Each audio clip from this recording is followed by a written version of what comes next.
Buenas tardes a todos, ya estamos en vivo en Facebook. Primeramente quiero agradecerles a todas las personas que están aquí. Mil disculpas por la tardanza, pero ya estamos aquí con nuestro invitado. Voy a darle la bienvenida al doctor Américo Ayala.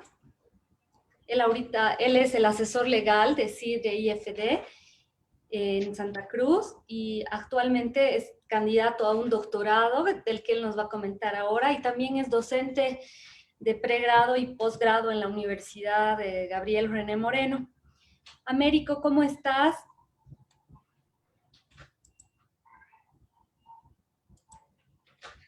Muy buenas tardes a todos. Muchas gracias, licenciada Katia, por invitarnos. Estamos en este momento aquí. Hemos venido para compartir un poco y contribuir a lo que es la educación financiera, ¿no? Contribuir un poco a nuestra sociedad, tal vez con ideas, en este tiempo en el que todos necesitamos, creo, ya enfocarnos en lo que es contribuir ya mediante ideas para sacar adelante nuestro país, para tener días mejores. Así es. Parte de nuestro programa de educación financiera, como mencionaba el doctor, es que toda la población, tanto nuestros clientes como los usuarios financieros, sepan qué son las garantías alternativas, ¿no? En la banca tradicional, por ejemplo, en los bancos nacional, en el banco mercantil, no se conoce mucho no hablan mucho no sé si aceptan, me va a decir el doctor, si aceptan garantías alternativas, que son, por ejemplo, si yo tengo vaquitas, puedo ir a sacar a Sidre un crédito y puedo poner mis vaquitas de garantía, ¿no? Existen diferentes tipos, pero un poco para que la gente entienda y sepa de qué vamos a hablar. No siempre es necesario dar una garantía cuando vamos a sacar un crédito con un departamento o con un terreno o con un auto o con las garantías tradicionales que conocemos, sino que existen unas garantías alternativas con las que podemos obtener un crédito. Va a hablar el doctor. Entonces, adelante, por favor, Américo, puedes empezar a compartir tu pantalla. Bien, muchas gracias nuevamente. Agradecer a todos los amigos que nos están viendo por el Facebook Live, por las redes sociales. Gracias a todos por tomarse este tiempo en el cual ustedes van a vamos a hablar referente a lo que es microfinanza.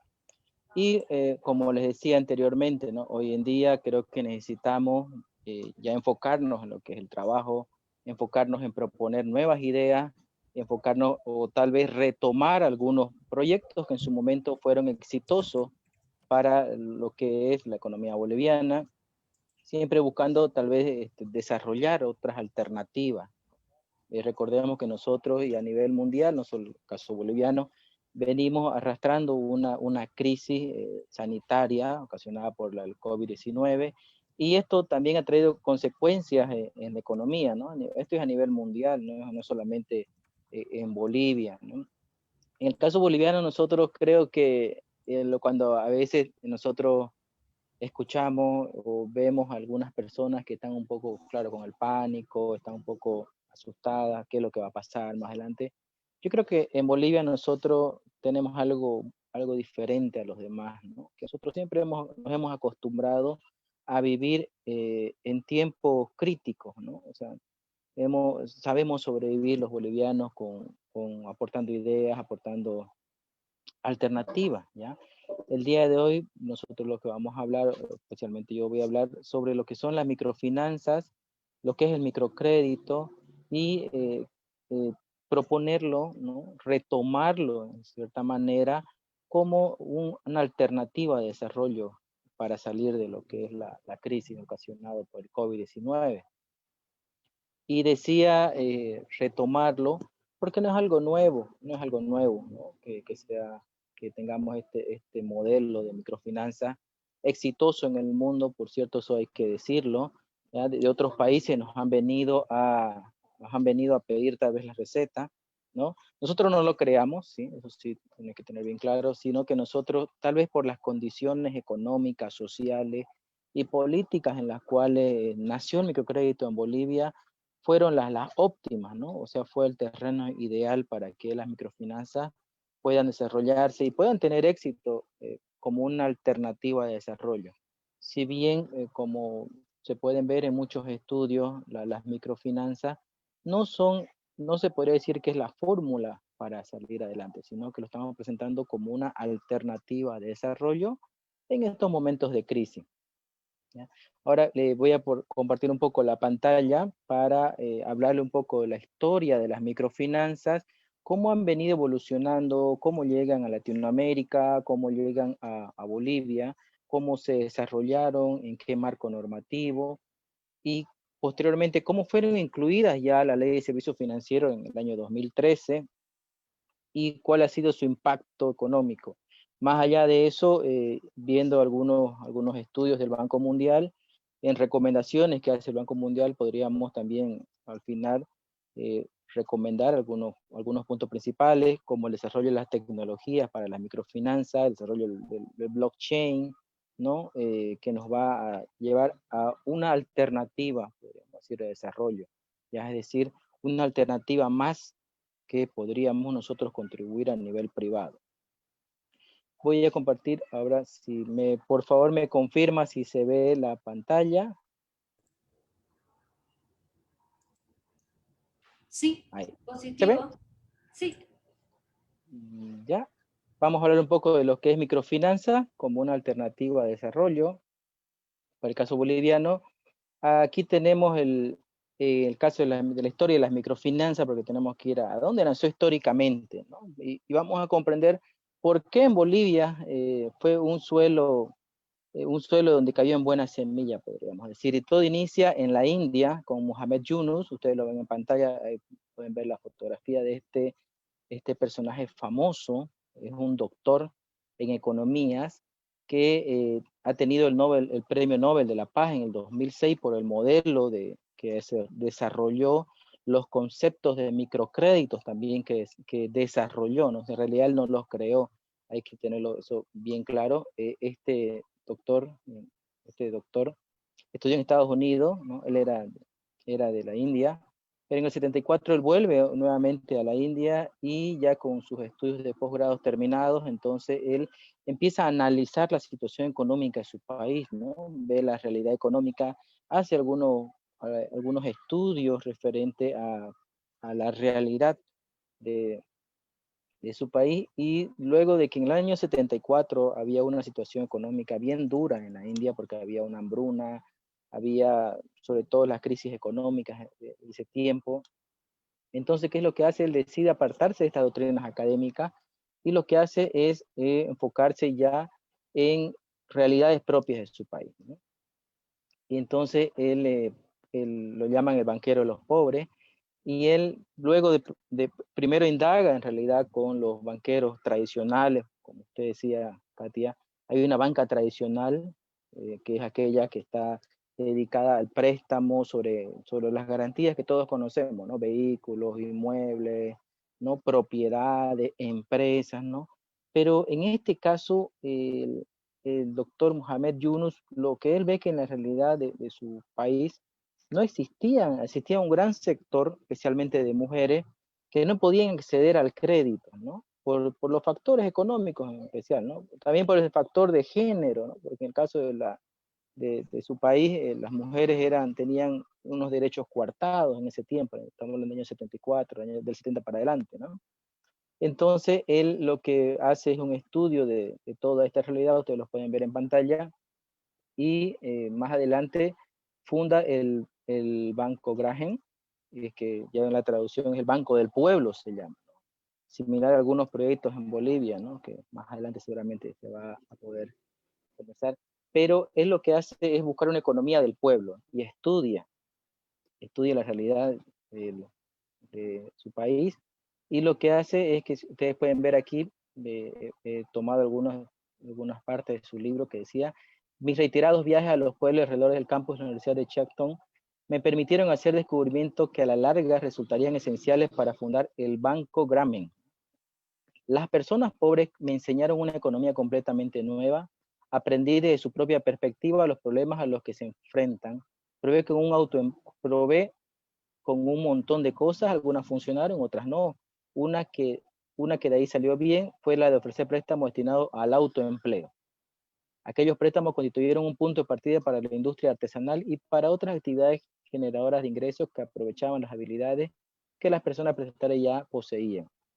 Yunis detectó una brecha de género en los financiamientos mientras estudiaba en Estados Unidos. Entonces, él también ahí descubre que habían sectores que no podían acceder al crédito, ¿no? O sea, a recibir fondos para poder invertirlo. ¿Por qué? Por diferentes factores, como les he dicho, por de, un tema de género, ¿no? Las mujeres, y por un tema también de pobreza, ¿no? ¿Por qué? Porque la visión del bancario tradicional, o del banquero tradicional, perdón, es enfocar la garantía, cómo lo había recuperado. Pero el doctor Yunus lo que hace es enfocarse en realidad en la persona, ¿no? En la capacidad que tenga esta persona para poder o no ser sujeta de crédito, es decir, el compromiso moral y la intención que tenía esa población de salir de la pobreza, de ese estado paupérrimo, porque en realidad en ese tiempo hablamos de una pobreza extrema en Bangladesh, donde desarrolla este modelo. Y ahí vemos en el tercer punto, su modelo se caracterizaba por ser créditos individuales, pero con garantías grupales de tipo solidario, y aunque cada préstamo era individual, estos prestatarios se sometían a grupos. ¿Ya? Y vemos en el ejemplo que está ahí en pantalla, un cliente A recibe un crédito, pero garantiza con B, C, D, E, ¿no? Entonces, ¿cómo hicieron? Estas comunidades se reunieron y lo que hicieron fue en grupos de comunidades. El crédito se le daba individualmente a una persona, pero esa persona, a esta persona la garantizaba el mismo comunitario, otro era A, B, C, o sea, diferentes actores, ¿no? Entonces, después al vecino B, por ejemplo, el comunitario B lo garantizaba A, C, D. Entonces, entre ellos se garantizaban, ¿no? Los créditos. Entonces, al momento ya de recuperar, tal vez al momento de recuperar los créditos, si alguno de ellos faltaba o tal vez tendría alguna contingencia, lo que hacía es que los otros cubrían la cuota o la deuda de este para que continúe el crédito.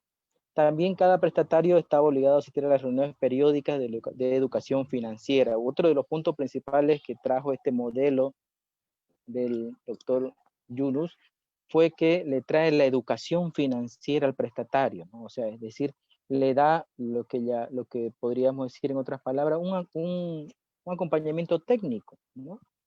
Creo que, ya haciendo una comparación con el caso de muchas entidades en nuestro país, lo que ha faltado tal vez ha sido un poco el acompañamiento técnico, ¿no? O sea, seguir el modelo original, ¿no? En el modelo original que se planteó el microcrédito se le daba una educación financiera, pero era una educación financiera real que cumplía con el fin principal, que era también erradicar el analfabetismo y dar un apoyo técnico a ese prestatario, ¿no? Es decir, no solamente le daba el dinero, sino que le decía, le proponía ciertos modelos de cómo podría invertir el dinero o cómo podría mejorar el rendimiento de sus actividades económicas. Bien, ahora para que nosotros entremos ya un poco más a lo que es esta pequeña charla, tenemos que definir dos conceptos bien claros para que quede, ¿no? Uno de lo que es microcrédito y otro de lo que es la microfinanza, ¿ya? El microcrédito, ustedes lo ven en pantalla, es un crédito otorgado a personas con actividades de autoempleo, microempresas y pequeñas unidades económicas, con la aplicación de tecnologías crediticias especializadas para este tipo de clientes y cuya fuente de repago son los ingresos generados por dichas actividades. En otras palabras, y cuando se creó este concepto de microcrédito, lo que se buscó es darle forma empresarial a una actividad, actividad que era de autoempleo, ¿no? Entonces, por eso se le llamó microempresarios, microempresas, ¿no? Porque lo que se buscó fue fusionar el concepto de empresa con una actividad pequeña, ¿no? Es decir, una persona que, por ejemplo, vende afuera de su casa comida, ¿no? Panchito, qué sé yo, acumutos, por ejemplo, esa persona tiene un autoempleo, ¿no? Entonces, es una microempresa porque no es una empresa grande como nosotros escuchamos decir empresa y pensamos en un edificio, ¿no? Pero lo que se hizo al tratar de buscar al concepto fue encajar esta pequeña actividad de autoempleo que reporta cierta ganancia para sostener, que sea una familia o para sostenerse a sí mismo, ¿no? Y es que ¿por qué en realidad en muchos países como la India, en Brasil y en Bolivia fueron tierras fértiles donde cayeron este tipo de actividades? Porque en estos países, especialmente en la India y en Bolivia, existe una gran cantidad de informalismo. En el caso boliviano, por ejemplo, nosotros cerca del 30% solamente de las personas activamente en edad laboral tienen un empleo con una estabilidad laboral, con todas las condiciones legales, con seguridad social, con los derechos laborales legalmente establecidos. Pero el otro 70% que tiene una actividad laboral, el otro 70% que tiene una actividad,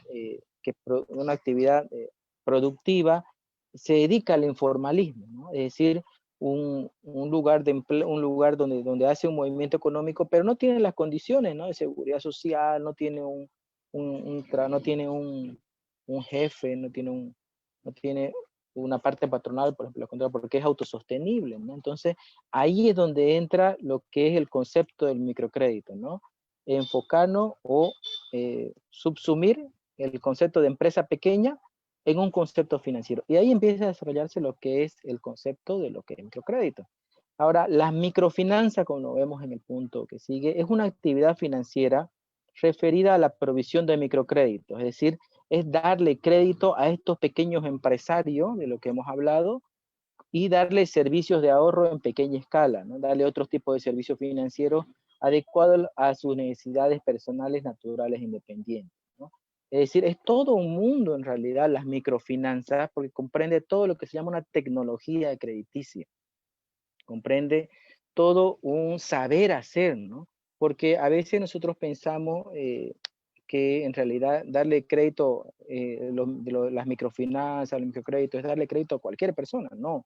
Las microfinanzas también es una ciencia dentro del sistema financiero, es una ciencia, porque necesita cierta tecnología, cierto conocimiento, y más adelante algunas críticas en la ley de servicios financieros, por ejemplo, que yo he hecho en mis publicaciones, en mis libros, ha sido de que anterior a la ley de servicios financieros en Bolivia había una libertad, ¿no? De que las empresas que se dedicaban en el sistema financiero podrían optar de acuerdo a su tecnología a dar ciertos servicios de acuerdo a lo que sabe, o sea, ellos hacían lo que sabían, ¿no? Entonces los bancos que se dedicaban a las empresas daban créditos empresariales, los bancos que se dedicaban a darle crédito a las viviendas, a ese sector, ¿no? Y las entidades financieras de microfinanzas que tenían su experiencia, tenían ya una tecnología financiera de microfinanzas consolidada, deberían dedicarse a eso. Cuando entra la ley de servicios financieros, creo que uno de los principales puntos en contra de esa ley de servicios financieros del año 2013, que está en actual vigencia, fue fue romper esto de lo que se llama la libertad, ¿no? De dedicarse al sector financiero de acuerdo a sus necesidades por parte de las entidades. Entonces ya ingresa lo que se llama el control de cartera, ¿no? Es decir, que el Estado le dice a cada entidad financiera, bueno, usted tiene que tener a cada entidad, a cada banco, ¿no? Usted tiene que tener este monto de microcrédito, este porcentaje en créditos de vivienda, este porcentaje en crédito de consumo, y empieza a decirle a las entidades financieras, a controlarla, cómo debe tener su cartera de crédito distribuida, ¿no? Entonces, creo que ahí es donde también hay ahí también podríamos decir que al ver este intervencionismo por parte del Estado a lo que es el sistema financiero, rompe esta libertad, ¿ya? Entonces, ahí vemos que hay muchas entidades que actualmente están dedicadas, entidades que se dedicaban a dar crédito a las empresas, que están dando crédito a microfinanzas, no microcréditos, entonces han tenido que incursionar y creo que eso no ha sido muy bueno, ¿no? Pero lo vamos a ver más adelante entre las críticas al servicio financiero. ¿Cómo ingresan los microcréditos a Latinoamérica, ¿no? Y vemos en el cuadro en pantalla que en Latinoamérica el movimiento llega a partir de los años 60, o sea, cómo empiezan a estudiarse las realidades latinoamericanas para poder colaborar, sobre todo en salir de la pobreza, ¿no? De esto, cuando hubo, después de los años, en los años 60 más o menos, empiezan a llegar algunas ONGs o algunas organizaciones no gubernamentales que se dedicaban a estudiar estas realidades latinoamericanas y tratar de traer ayuda. Aparecen algunos movimientos como que son famosos, ¿ya? Empieza, por ejemplo, Joseph Blackstone, que ustedes lo ven en pantalla, hace conocer, estudia las diferentes ciudades latinoamericanas, ¿no? Como en el Brasil, en Recife, en Venezuela, en Bolivia, en Perú, ¿no? Y empieza a estudiar cuál es la realidad y cuál era el motivo de, de esta economía que ellos tenían, que era bastante débil, ¿no? O sea, estudiar cómo sacar adelante a esta gente que tenía estos problemas de extrema pobreza. Y si ustedes pueden ver ahí, hay un comentario que es tomado de un libro que da Acción, se llama, Acción, esta ONG. Dice, cuando comenzamos el programa en el año 73, no había ninguna fuente de préstamo para la gente pobre, ¿no? Los banqueros y la comunidad en general no creían que las personas indigentes tuvieran la inteligencia, la capacidad o la entereza moral para pedir préstamos y pagarlo. Inventamos el nombre de microempresa para que la banca empezara a considerar estas pequeñas actividades económicas como empresas serias y perduró. Dio resultado con los banqueros y los microempresarios adquirieron un estatuto que jamás habían tenido. Y es más, hace un comentario que en el primer año la devolución de préstamos, estos microcréditos fue el 99.5%. Y eso demostró que ese era un grupo de personas en la que se podía confiar. Desde un principio nos dieron cuenta que si esto se hacía en gran escala, podía tener un impacto importante en las comunidades.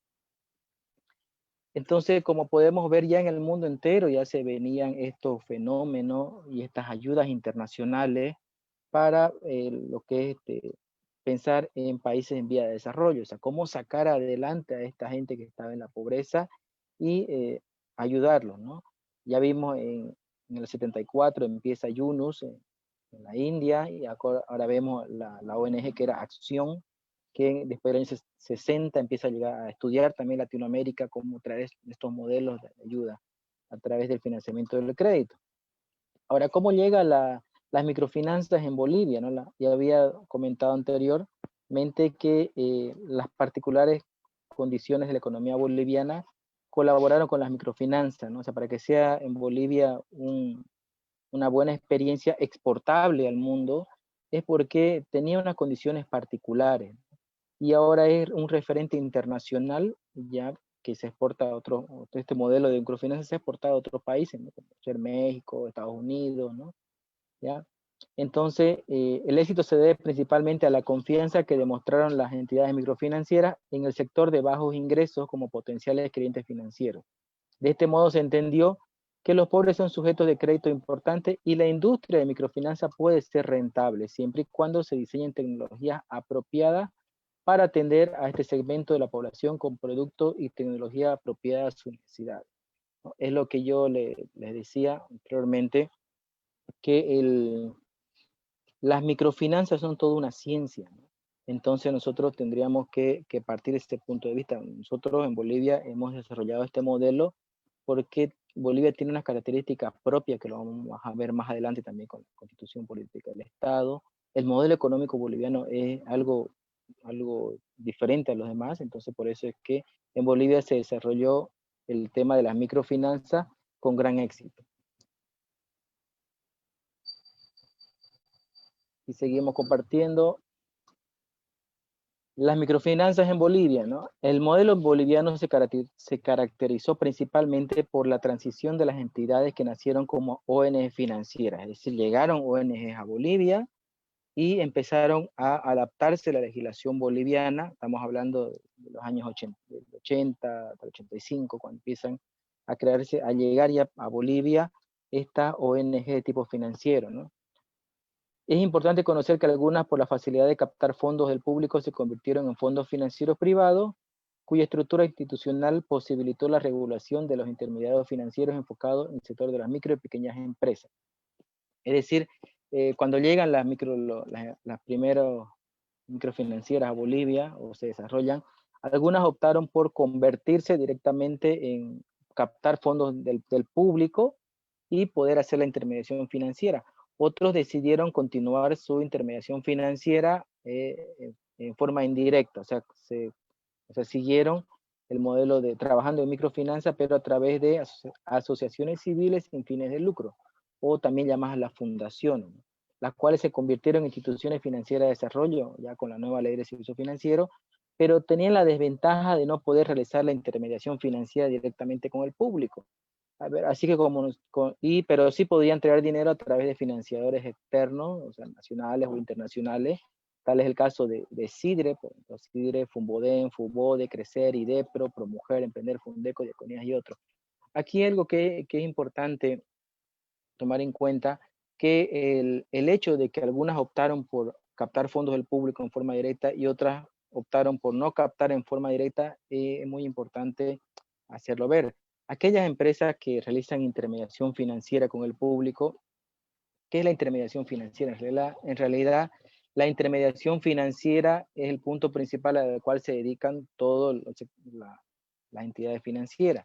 Ya consiste en captar fondos de las unidades productivas que tienen en exceso o en demasía ciertos fondos, y esos fondos canalizarlos en forma directa hacia aquellos grupos sociales o aquellas unidades económicas que lo necesiten. Entonces ahí es donde se hace la intermediación financiera, ¿no? Yo traigo dinero de un lado y lo entrego a otra persona previo estudio y asegurándome de que en realidad pueda pagar y pueda devolverse ese dinero que se prestó, quedándome con un pequeño interés que es el trabajo que yo he hecho para que yo pueda también seguir sosteniendo mi actividad.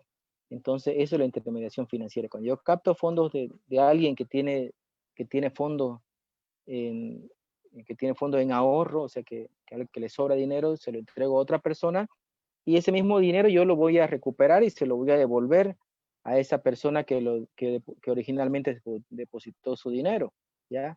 Pero por ese trabajo yo cobro o yo tengo que tener una ganancia, esa ganancia es la que va a hacer que yo pueda sostenerme, ¿no? Yo como entidad tengo que pagar personal, gastos administrativos y todo eso. Entonces eso por eso que se aplica un interés a todas las captaciones y toda intermediación financiera, ¿ya?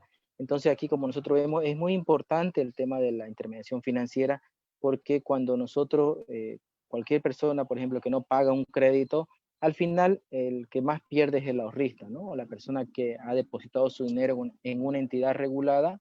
Entonces, si esa entidad regulada no puede recuperar el crédito, no puede recuperar ese dinero, porque por diferentes factores, al final el que más perdería es el ahorrista.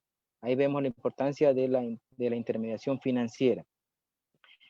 Pero otras entidades financieras, como les había comentado, decidieron no obtener dinero, fondos del público en forma directa, sino que a través de financiadores, es decir, otros organismos internacionales que les prestan dinero para que ellos puedan colocar estos créditos o estos microcréditos, ¿no? Y así tenemos hoy llamamos las IFDs, ¿no? Lo ven ustedes en pantalla.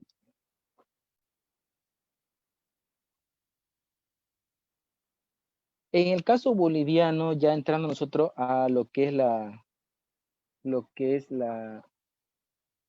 el modelo económico boliviano, el artículo 306 de la Constitución Política del Estado establece que Bolivia tiene un modelo económico plural y está orientado a mejorar la calidad de vida y el vivir bien de todas las bolivianas y los bolivianos.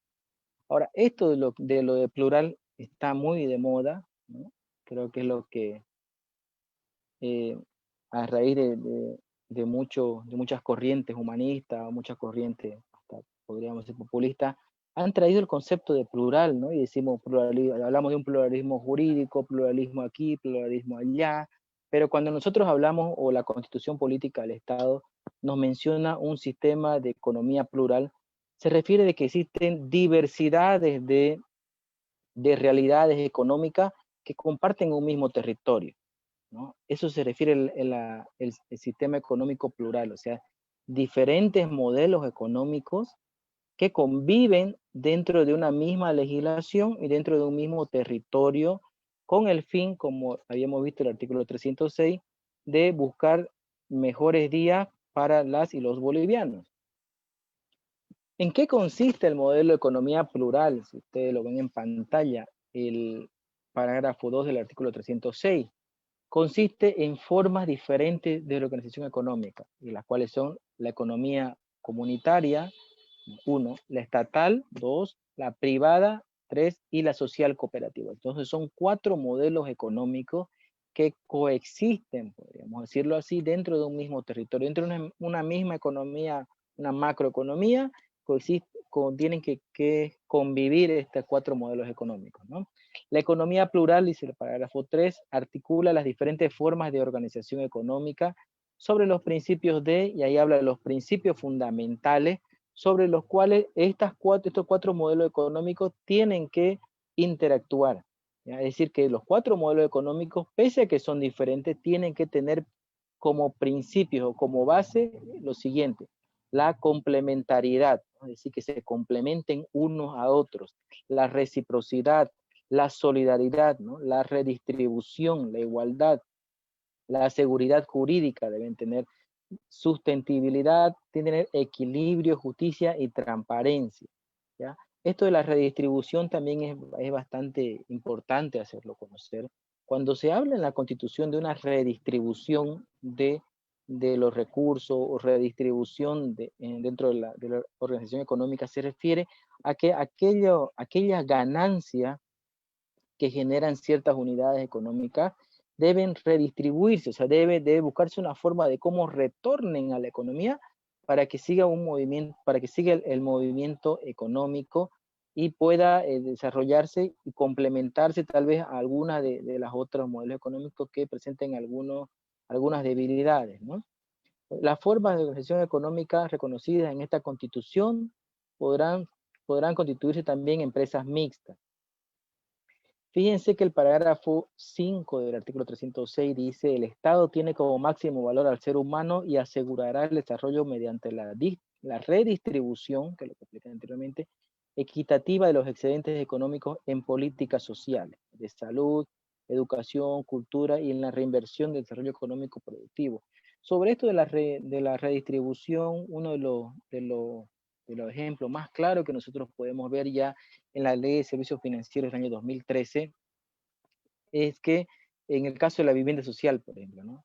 El caso de la vivienda social, anteriormente, antes de la Ley de Servicios Financieros, se tenía lo que se llamaban, bueno, los créditos de vivienda, ¿no? Los créditos de vivienda social.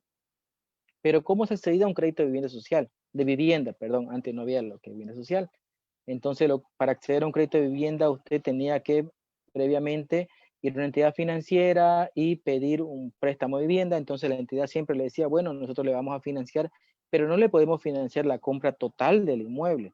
Usted tiene que tener un famoso aporte propio. Entonces, si el inmueble valía $100,000, por ejemplo, usted tenía que tener un 20% de aporte, ¿no? O sea, usted tendría que haberle pagado el 20% a la persona que le estaba vendiendo la vivienda, y el otro 80%, los otros $80,000, se los iba a financiar el banco, ¿no? O la entidad financiera. Entonces, por ejemplo, era un problema que muchas personas no podían acceder a estos créditos de vivienda porque no tenían este famoso 20%. Entonces, cuando ya se pone en vigencia la Ley de Servicios Financieros, que por si acaso va en el mismo lineamiento de la Constitución Política del Estado y toma el principio de la redistribución económica, lo que hace es que, bueno, dice, de todas las ganancias de los bancos PYME, de los bancos en forma anual, se va a constituir un 6% de esa ganancia para un fondo que se llama el fondo de vivienda. Entonces, a partir de la Ley de Servicios Financieros y se pone en marcha lo que es el crédito de vivienda social, con este principio de la redistribución, se crean estos fondos, ¿no? que van a llenar ese 20% que la persona no podía obtener. Entonces, ahora cuando usted quiere acceder a un crédito de vivienda social, por ejemplo, lo que hace, va al banco y le dice, bueno, yo tengo, la casa vale $100,000, por ejemplo, no tengo ese 20%, pero ¿qué es lo que hace el banco? De ese fondo que se constituye como un fondo para aportar a este aporte propio, de ahí se obtiene y se le da ese 20% para que pueda ya ahora el cliente acceder a un crédito de vivienda social con ese 20% que se hace de la ganancia, ¿no? Entonces ustedes ven, Hay una ganancia de un privado, pero eso se redistribuye. Ahí es, ahí es un ejemplo, o un claro ejemplo de la materialización de la redistribución de las ganancias en el caso boliviano. El artículo 307, para que vamos avanzando, establece que el Estado reconoce, respeta, protege y promueve la organización económica comunitaria. Esta forma de organización económica comunitaria comprende el sistema de producción, reproducción de la vida social, fundados en principios y visión propia de las naciones y pueblos indígenas, originarios y campesinos. El Estado protege, reconoce y promueve esta organización económica comunitaria. Es decir, es un mandato constitucional que el Estado tiene que hacer, ¿no? Promover el desarrollo de estas organizaciones económicas comunitarias, ¿no? Que históricamente no accedían a estos financiamientos por parte de los bancos, de las entidades financieras. Fíjense ustedes que si nos transportamos al principio de esta presentación, hablamos nosotros de las condiciones particulares que el doctor Yunus, el padre de la microfinanza, descubrió en su realidad. Es bueno que hay un sector que no puede acceder al crédito y este crédito es importante para ellos porque a través de un crédito ellos van a poder despegar en su economía o por último ellos van a poder sobrevivir, ya no van a vivir de la mendicidad. Es decir, necesitamos darle crédito a estas personas para que ellos tengan lo que, o algunos llaman un crédito semilla, ¿no? Para que puedan emprender un negocio o para que puedan, pero pueden emprenderlo en cosas que ellos saben, ¿ya? Entonces, fíjense que las condiciones son similares, ¿no? En el caso de Bolivia también existía anteriormente, había un sector que no podía acceder, ¿no? Y claro, como en todo lugar, nadie está obligado a hacer lo que la ley y la constitución no manda. Entonces, las entidades financieras no estaban obligadas, ¿no? A darle crédito a estas personas, ¿no? Entonces ya aparece la Constitución de Política del Estado del año 2009 y como mandato constitucional dice que el Estado debe promover esta economía, este modelo económico comunitario, o sea, tiene que promoverlo, ayudarlo, auxiliarlo. Promoverlo significa que yo le voy a dar las condiciones económicas y técnicas para que ellos puedan salir adelante. Ahora vamos a seguir más adelante. Como política sectorial, también el artículo 334 de la Constitución Política del Estado establece lo siguiente: en el marco de las políticas sectoriales, el Estado protegerá y fomentará, y seguimos nuevamente, en los mandatos constitucionales enfocados al microcrédito o al crédito a la microfinanza. Uno, en el marco de las políticas sectoriales, el Estado protegerá y fomentará, uno, la organización económica campesina y las asociaciones y organizaciones de pequeños productores urbanos, artesanos, como alternativas solidarias y recíprocas. La política económica facilitará el acceso a la capacitación técnica y a la tecnología, a los créditos, a la apertura de mercados y al mejoramiento de procesos productivos. Dos, el sector gremial, el trabajador por cuenta propia y el comercio minorista en las áreas de producción, servicios y comercio será fortalecido por medio del acceso al crédito y la asistencia técnica. 3. La producción artesanal con identidad cultural. 4. ¿No? La micro y pequeña empresa, así como las organizaciones económicas campesinas y las organizaciones o asociaciones de pequeños productores quienes gozarán de preferencia en las compras del Estado. Finalmente, el 336 dice, el Estado apoyará las organizaciones de economía comunitaria para que sean sujetos de crédito y accedan al financiamiento. Como nosotros podemos ver, esos son mandatos constitucionales, ¿ya? Y al estar plasmado en la Constitución Política del Estado, y son mandatos constitucionales que el gobierno, ¿no? El gobierno de turno debe dar cumplimiento. Es decir, como habíamos visto, ¿no? Promover, proteger, y habla también incluso de que deben ser sujetos de crédito, ¿no? Entonces son mandatos que ya se han incluido en la legislación boliviana como mandato. Anteriormente, como les había dicho, las entidades financieras no incursionaban, ¿no? No incursionaban. Ahora ya la Constitución Política del Estado le da este mandato para que el Estado crea las condiciones en las cuales estas personas puedan acceder al crédito, estos campesinos, estas organizaciones artesanales, ¿no? Y habla incluso del microcrédito, ¿no? Ahora, siguiendo adelante, me acompañan en la pantalla. Ahora, la ley de servicios financieros a partir de su promulgación en el año 2013, va alineada ya a lo que es ya este modelo económico, este modelo de Estado, ¿no?, boliviano, y establece ciertos lineamientos. Y uno de los más importantes aspectos referente al tema que estábamos tocando es la inclusión de las garantías no convencionales. Este tema me apasiona bastante porque fue el tema de mi tesis de la maestría en Derecho Empresarial, porque algo que no estaba regulado, pero que se venía trabajando hace más de 30 años en Bolivia, ya es incorporado a la Ley de Servicios Financieros, ya se materializa en realidad o se regula este sector que son de las microfinanzas. ¿Y cómo lo materializan? ¿Cómo lo regulan? ¿No? Incluyen las garantías no convencionales. Las garantías no convencionales históricamente forman parte en realidad de la tecnología crediticia de estas ONG que yo les había hablado, que llegaron a Latinoamérica, a Bolivia, y tenían cierta tecnología crediticia. Cuando hablamos de tecnología crediticia nos referimos a la técnica de cómo yo voy a evaluar a cierto cliente, ¿no? Es decir, en el caso del microcrédito, por ejemplo, tiene particularidades, ¿no?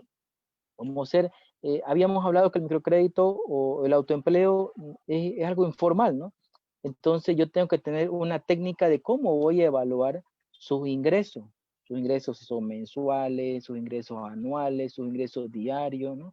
Entonces yo tengo que adaptarme a cómo ellos trabajan, cuál es su forma de vida, ¿no? Y, por ejemplo, si yo quiero evaluar a alguien que vende naranjas en una camioneta, ¿no? Eso es un autoempleo, ¿no? Es un microempresario, ¿no? El microempresario va, compra, ni siquiera es el dueño de la plantación. Va y compra las naranjas al, al productor, le compra el árbol de naranja, digamos, ¿no? 100 bolivianos y cosecha todas las naranjas. Entonces se va con su camioneta al pueblo y ahí en una esquina se pone a vender las naranjas por menor, y ahí yo tengo que saber, por ejemplo, para estudiar cómo funciona este señor. Entonces yo no voy a tener un sistema, un software que va a empezar a meter automáticamente cuántas naranjas vende, ¿no? Pero yo tengo que tener una tecnología crediticia que sea capaz de evaluarlo cómo él hace su actividad económica. Y a eso es lo que se llama la tecnología crediticia, ¿no? Y esta tecnología crediticia, dentro de uno de los puntos principales, es los tipos de garantía. Es decir, la garantía es la forma de cómo yo me voy a cobrar en caso de un incumplimiento, ese dinero o ese crédito que yo le he dado a este prestatario. Y en el artículo 99 ya de la Ley de Servicios Financieros establece lo siguiente: las garantías no convencionales. Uno, las garantías aceptables son garantías aceptables para financiar actividades productivas rurales y no rurales. Deberán incluir alternativas de aseguramiento no convencionales propias de estas actividades. Y cuando nosotros hablamos de no convencionales, me refiero porque es algo no común, ¿no? Y eso que habíamos hablado al principio, lo que manifestó la licenciada Katia, es que hablaba de una banca tradicional y una banca no tradicional, ¿no? Entonces, las garantías convencionales son aquellas que nosotros conocemos, ¿no? Vehículos, inmuebles, propiedades, empresas, acciones, todo lo que eso es lo convencional, pero lo no convencional es aquello que es no común, ¿ya? Y entonces de ahí es lo que nosotros tenemos que entender a las garantías no convencionales. Son garantías propias que no son comunes, ¿no? Y ahí podemos hablar nosotros de ganado, podemos hablar de propiedad intelectual. Podemos hablar también de lo que es uso del aprovechamiento forestal, por ejemplo, el derecho que me da el Estado para que yo pueda tener una plantación de árboles, ¿no? De acuerdo, por ejemplo, a la ley forestal, yo puedo acceder a que el Estado me dé un espacio geográfico de plantaciones y que yo pueda usufructuar de esos frutos, ¿no?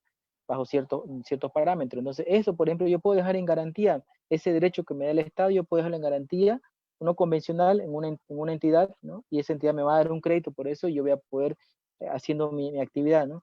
Otro de las garantías no convencionales, por ejemplo, en el oriente boliviano se da bastante las colonias menonitas, y eso, en el caso de Sidre, nosotros tenemos también esta tecnología bien desarrollada, porque Sidre desde el año 81 trabaja en Bolivia, pero tenemos la tecnología como para estudiar, digamos, ¿no? Una garantía no convencional, las vamos a ver más adelante cuáles son, pero, por ejemplo, evaluar a ese menonita que es las colonias menonitas que están en la Chiquitanía, por ejemplo, que tienen ganado, ¿no?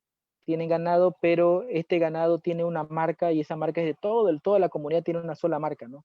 Pero individualmente ellos tienen su ganado en cada casa, entonces ahí tengo que evaluarlo, por ejemplo, ¿no?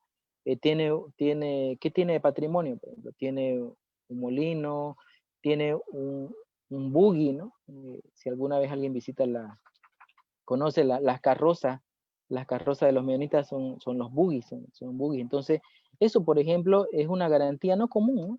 ¿Por qué? Porque el mismo menonita la crea, ¿no? No hay un registro de patente donde haya registrado su buggy, por ejemplo, no hay un número de placa del buggy, ¿no?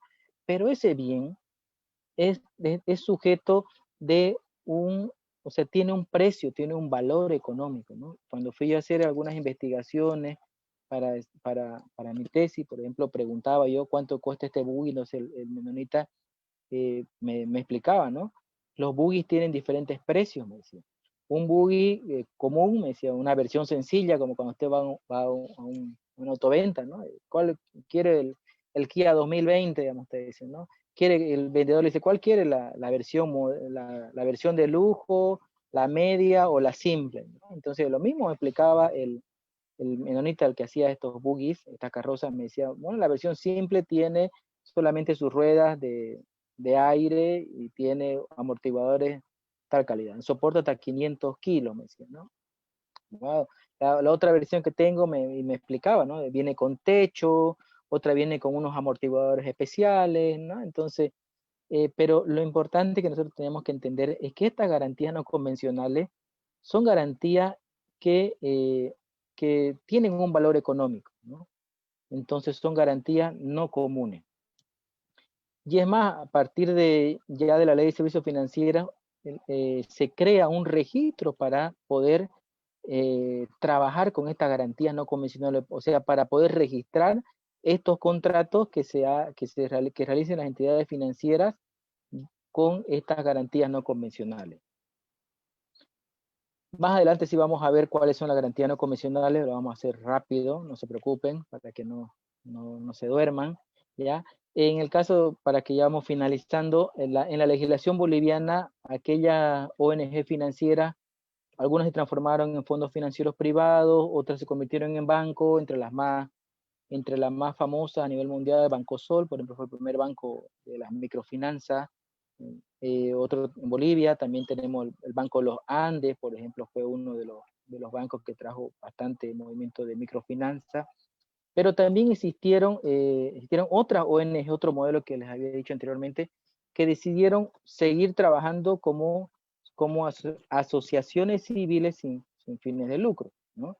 Entonces se organizaron bajo asociaciones civiles y ya la ley de servicios financieros lo que trae es que regula esta ONG tipo financiero y le dicen, bueno, ustedes tienen que adaptarse a este modelo económico.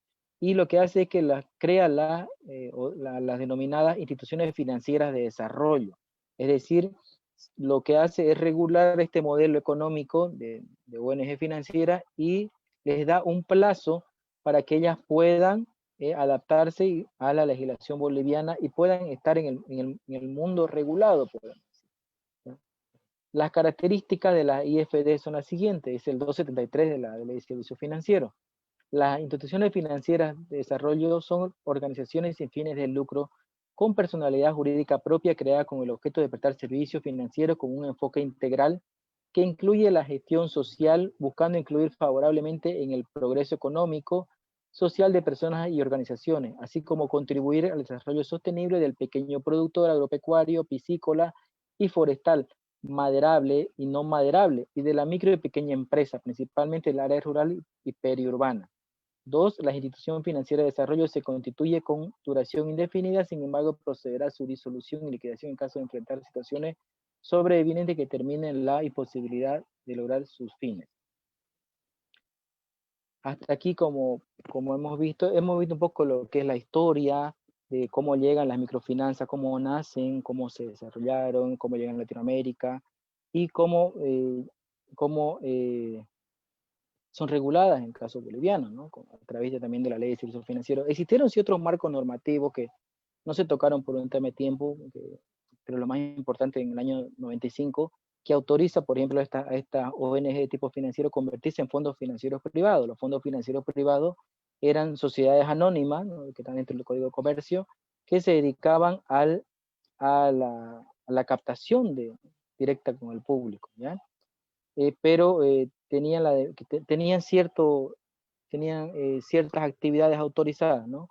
Similar a un banco, pero podríamos decir que era un banco más pequeño, ¿ya? Entonces, otras entidades decidieron no ingresar al mercado a través de sociedades anónimas, de fondos financieros, y decidieron directamente continuar con esa actividad, pero a través de asociaciones civiles sin fines de lucro. Ahora vamos a ver un poco de lo que son las garantías no convencionales, para que vamos terminando esta presentación. Por favor, me confirma, Katia, si se ve.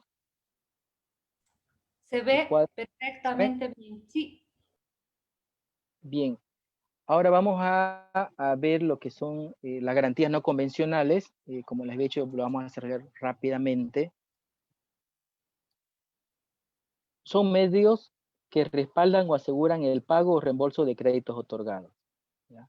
Pero tienen una característica de estas garantías no convencionales. Son garantías diferentes a las que se usan regularmente y que permiten respaldar una operación de crédito. Se utilizan principalmente para financiar actividades productivas rurales y no rurales, ¿ya? Es decir que, como les había dicho anteriormente, el campesino pues no tiene un inmueble, no tiene un departamento, no tiene un auto, una empresa que yo pueda recibir en garantía. Entonces lo que hace la garantía no convencional es adaptar su realidad de este prestatario y decir, bueno, esto tiene un valor, ¿no? Entonces eso lo voy a tomar como garantía para fuente de repago en caso de un incumplimiento. El sistema de garantías no convencionales se creó para facilitar la otorgación de créditos productivos a aquellos clientes que no cuentan con las denominadas garantías convencionales, ¿no?, lo que les había comentado. Ahora, ¿cómo funcionan estas garantías no convencionales? La entidad financiera valora la garantía no convencional que presenta el cliente, y una vez concluido el proceso de valoración, la entidad financiera solicita al Banco de Desarrollo Productivo la aceptación de dicha garantía. Es decir, aquí entra lo que se llama la tecnología crediticia. Es decir, el cómo yo evalúo cuánto vale para este señor esta garantía. Y volvemos al ejemplo del buggy, ¿no?, del caso de la colonia menonita. Ese buggy, no hay un precio, usted no lo va a encontrar en Tumomo, por ejemplo, que diga, vendo un buggy de carrocería, ¿no?, o con tantos caballos de fuerza, ¿no?, o con un techo, no, usted no lo va a encontrar, ¿ya? Pero dentro de su economía comunitaria, en el caso de los menonitas, este buggy tiene un valor económico, vale $500, vale $1000, vale $1500, de acuerdo a las características de cada buggy o de cada carroza. Y continuando para que vamos avanzando aquí. Entonces, ahí entra ya lo que se llama la tecnología crediticia, cómo yo lo voy a evaluar, cómo voy a evaluar su actividad, cómo yo voy a evaluar la garantía. En caso de que la entidad financiera no cuente con tecnología crediticia para realizar la valoración de este tipo de garantía, puede acudir al BDP para que valore y emita un certificado de valoración. Es decir, que la Ley de Servicios Financieros y posteriores ya decretos reglamentarios, en especial este registro de garantías, le ha dado esta facilidad de que si el banco X, por ejemplo, no tiene el personal capacitado para que pueda evaluar ese bien, puede pedir auxilio al Banco de Desarrollo Productivo, que es un banco público, ¿no?, que él puede enviar al personal calificado para que evalúe este tipo de garantía y le emite un certificado, le dice, este bien vale este monto. Entonces ya ahí también entran las diferentes formas de cómo yo voy a evaluar esta garantía no convencional. Hay diferentes métodos. Aquí lo vemos en pantalla. Si la valoración es positiva, se procederá con el registro de inscripción de la garantía dentro del sistema de registro de garantías no convencionales. Esta valoración de garantía no convencional tiene validez únicamente para el crédito que garantiza. Es decir, este registro de garantía no convencionales lo que hace es que yo evalúo y yo lo que hago es que inscribo ese crédito en el Banco de Desarrollo Productivo, en este registro especial, ¿ya? Pero solamente me va a servir para este crédito. Los criterios para valoración de garantías no convencionales, ¿no? Las características particulares de la valoración de garantías no convencionales deben ser consideradas para la tecnología crediticia de las entidades financieras. Tenemos el primero, está en cuadrito celeste, garantía no convencional con valor monetario.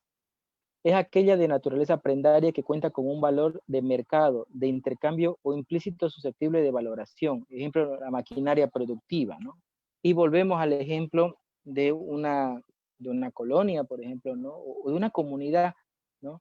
Esta comunidad, por ejemplo, se dedica a moler granos, digamos, ¿no? Ellos han creado una maquinaria que les ayuda, ¿no? En su producción comunitaria y es la que muele el maíz, por ejemplo, ¿no? Esa maquinaria no tiene un valor que usted la puede vender en el mercado, pero sí usted puede sacar un valor, decir cuánto es lo que vale, digamos, ¿no? Cuánto se ha invertido. Entonces usted le da un valor, no un valor monetario, se le pregunta cuánto cuesta esto, ¿no? O en el caso del buggy que le decía nuevamente, ¿no? Yo puedo, ese buggy lo puedo vender a otro menonita y ese menonita me va a pagar 500. Entonces ya sé cuánto vale esa garantía. La garantía no convencional con valor subyacente y la garantía no convencional con valor no monetario, ¿no? La subyacente es aquella que no presenta un valor comercial propio, sino que su valor depende del valor del activo, derecho o bien que representa, ¿no? El valor futuro de una producción, por ejemplo, yo puedo recibir en garantía no convencional la producción a futuro de no una producción de papa, digamos, ¿no? Una producción de trigo, ¿no? Porque ¿cómo yo lo hago esto? Entonces yo veo en el mercado cuánto vale la tonelada, por ejemplo, de trigo. Entonces ya saco un estimado cuánto va a valer esa producción y ese derecho de futuro de esa producción lo puedo yo tomar en garantía con un documento al productor. Entonces el productor me cede mi derecho de la producción y ese va a ser mi garantía. Entonces yo le otorgo un crédito, por ejemplo, para comprar lo que es semilla y ellos ya pueden, o para insecticida, por ejemplo, ¿no? O para lo que son venenos, veneno o todo lo que ataca a los insectos, por ejemplo, la producción. Entonces yo puedo darle un cierto monto sabiendo que el valor de su producción va a ser, por ejemplo, $50,000. Entonces yo le puedo dar un crédito porque sé que cuando él coseche, él va a tener un ingreso de $50,000. Entonces ese derecho de su cosecha futuro, por ejemplo, eso es lo que se llama un valor subyacente, ¿ya? Las garantías no convencionales con valor no monetario es aquella que no es sujeta a valoración, a no ser transable ni transferible. Por ejemplo, un aval, una certificación o documento, ¿no? La garantía, este tipo de garantías con valor no monetario, por ejemplo, lo encontramos cuando en una comunidad eh, los jefes, ¿no? De acuerdo a su propia organización económica, de acuerdo a sus usos y costumbres, los jefes de colonia o el jefe de la comunidad o el gilacata, lo que llaman en otros lugares, ¿no? El jefe te dicen, bueno, sí, este señor tiene una parcela dentro de nuestra comunidad y nos emite una certificación, ¿no? Entonces, ese, por ejemplo, es una garantía no convencional con valor no monetario, es decir, esa certificación que me da la comunidad de que esa persona dentro de la colonia, dentro de la comunidad, tiene un terreno, entonces ese certificado es un valor no monetario. Los tipos de garantía no convencionales aceptados por la ASFI, de acuerdo a la Ley de Servicios Financieros, son el Fondo de Garantía, el Seguro Agrario, documento en propiedad en custodia. Cuando hablamos de fondo de garantía, vemos en el cuadro que está en pantalla, es una garantía que cubre de forma parcial o total el capital de una operación de crédito para los créditos otorgados con fondo de garantía. La entidad debe aplicar las disposiciones contenidas respecto al reglamento, ¿no? Los fondos de garantía, hay unos reglamentos para fondos de garantía cuando el deudor, ¿no? El prestatario, en este caso, antes de ser deudor, el prestatario no puede acceder, entonces un fondo de garantía le presta un dinero o lo garantiza, ¿no? Para que esa persona pueda acceder al crédito, entonces ese fondo de garantía le va a cobrar un interés mínimo para que pueda acceder al crédito. El seguro agrario, por ejemplo, tenemos en pantalla los documentos en custodia, lo más común es cuando dejamos los papeles físicamente, digamos, de mi parcela, digamos. Voy y entrego a la entidad, ese es un tipo de garantía no convencional, ¿no? Activo no sujeto al registro de propiedad, ¿no? Este creo que es el ejemplo más trillado en esta presentación. Es un registro no sujeto a registro, ¿no? El caso del buggy que yo les comentaba. Ya, ese buggy no hay donde yo lo pueda registrar en tránsito, ¿no? O no hay una alcaldía que me lo registre, pero tiene un valor. Entonces, el derecho de ese buggy, por ejemplo, yo le saco una fotografía, pongo las características técnicas y le pongo el valor que tiene ese buggy de acuerdo a lo que yo he consultado, lo que yo, de acuerdo a mi tecnología crediticia, ¿no? Lo evalúo, cuánto vale, ¿no?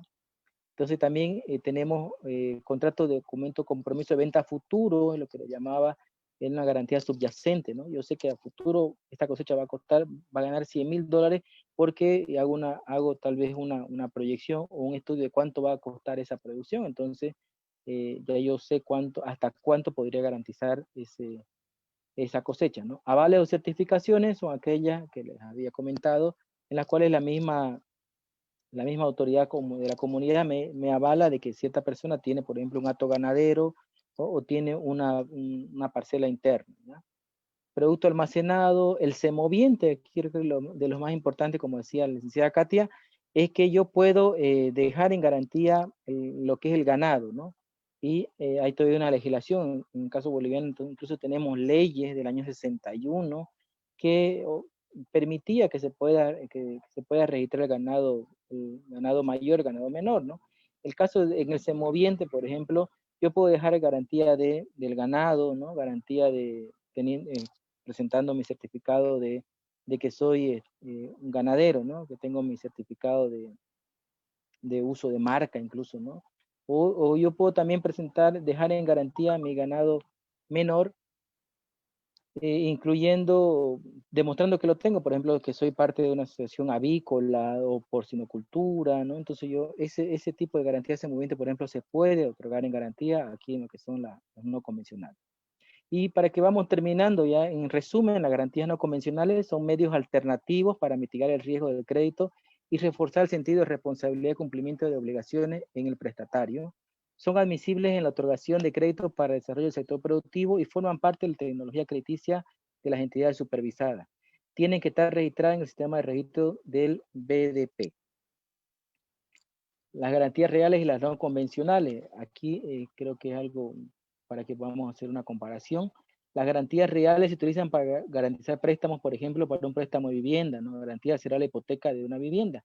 En cambio, una garantía no convencional facilita la obtención de crédito del sector productivo. Así el cliente puede presentar como garantía los papeles de la propiedad de un terreno rural, por ejemplo, de una parcela, ¿no?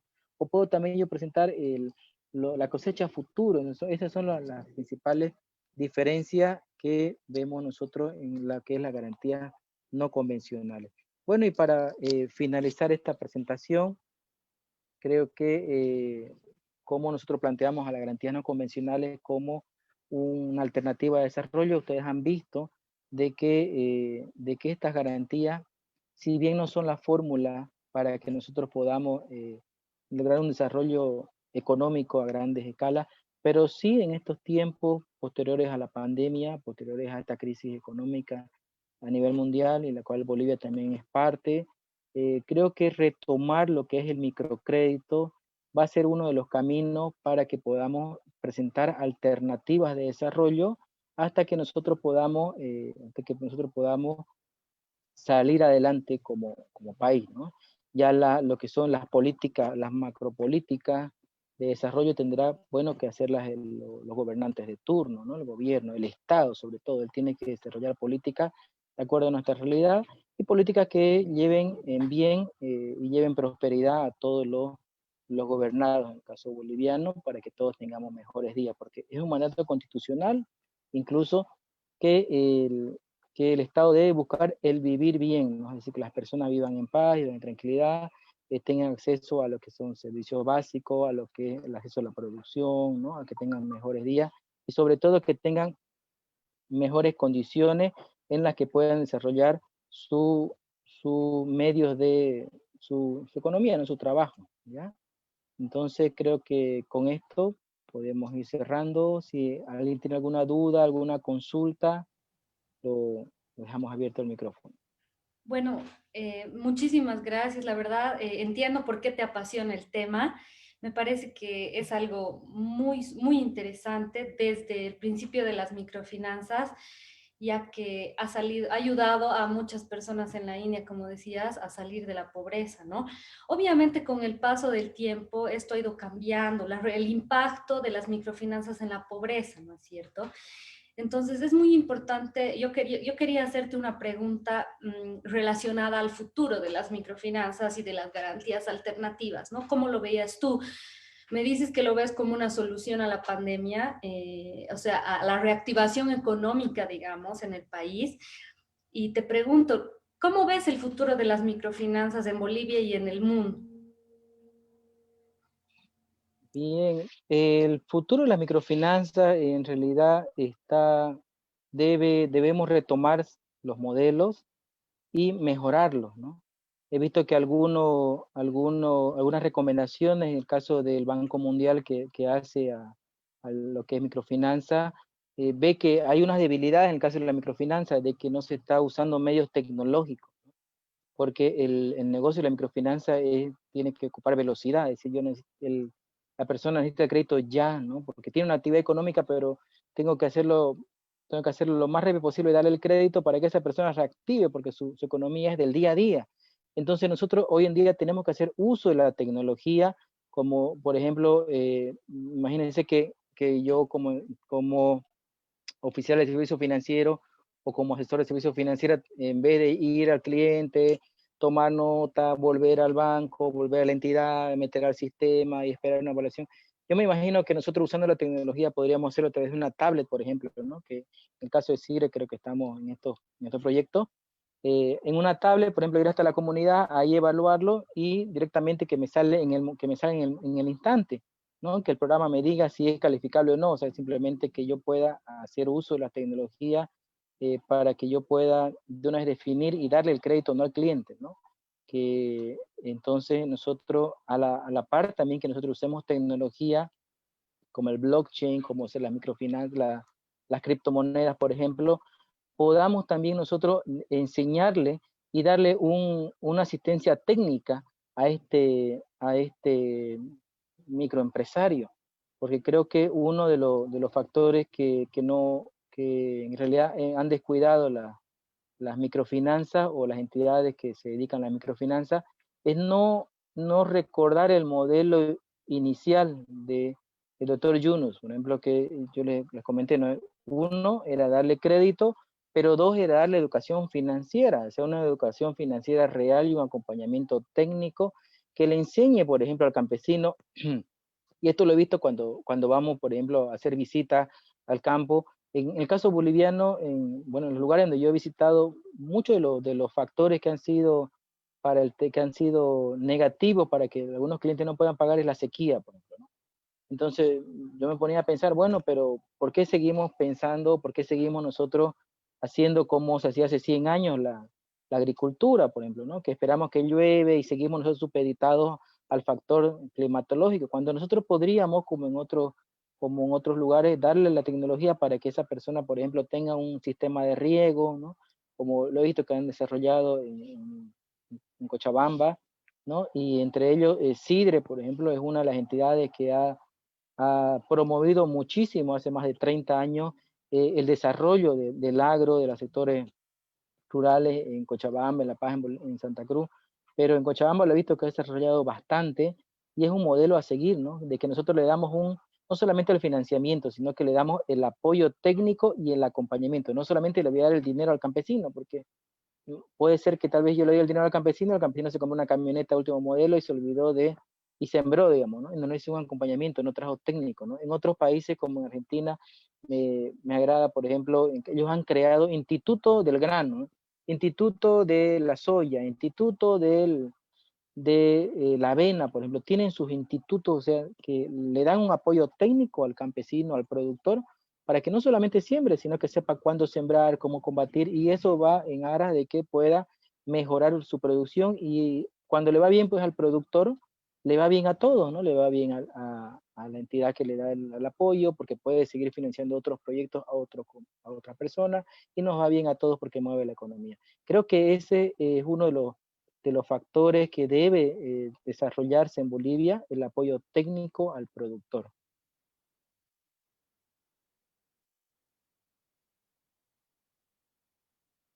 Su micrófono está apagado, Alison.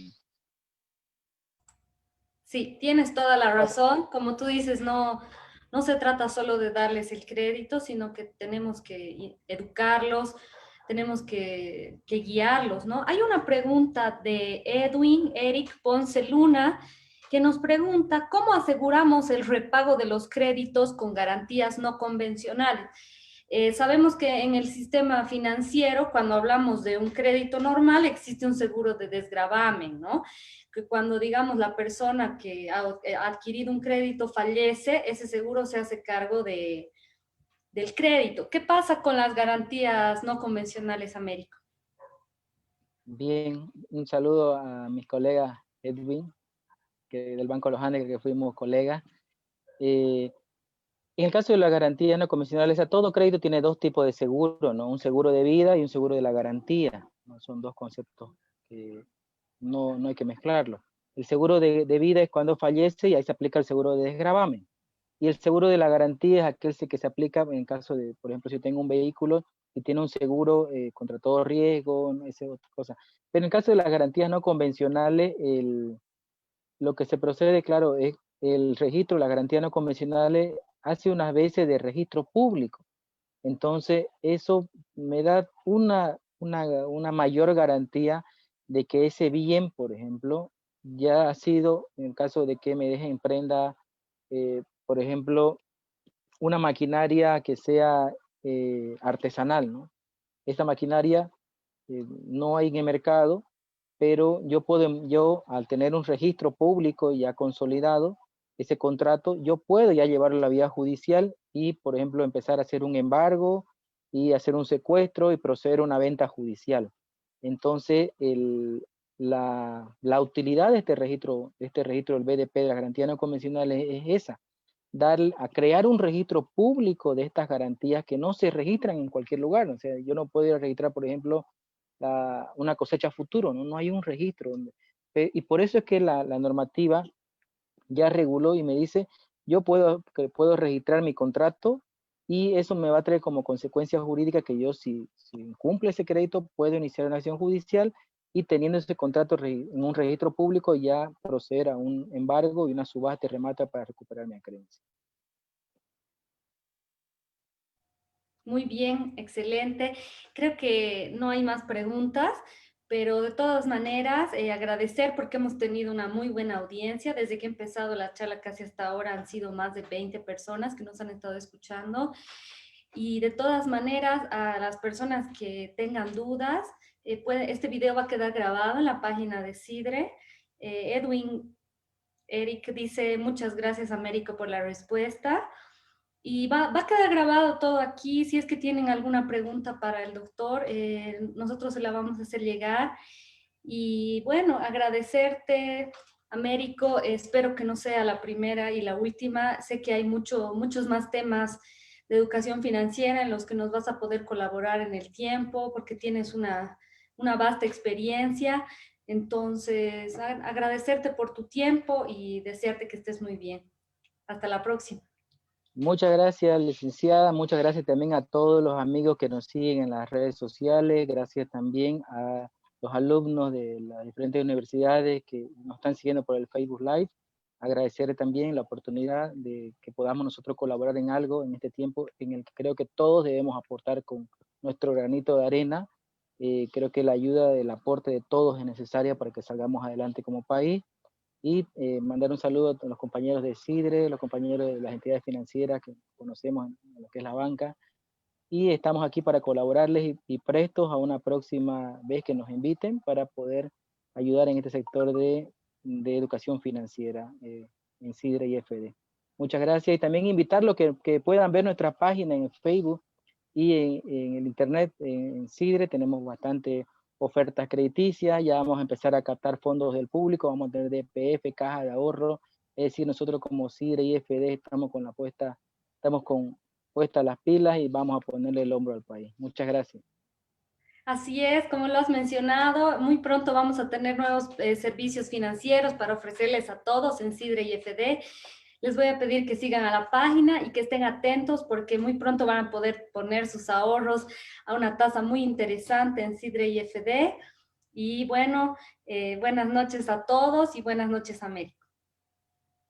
Gracias.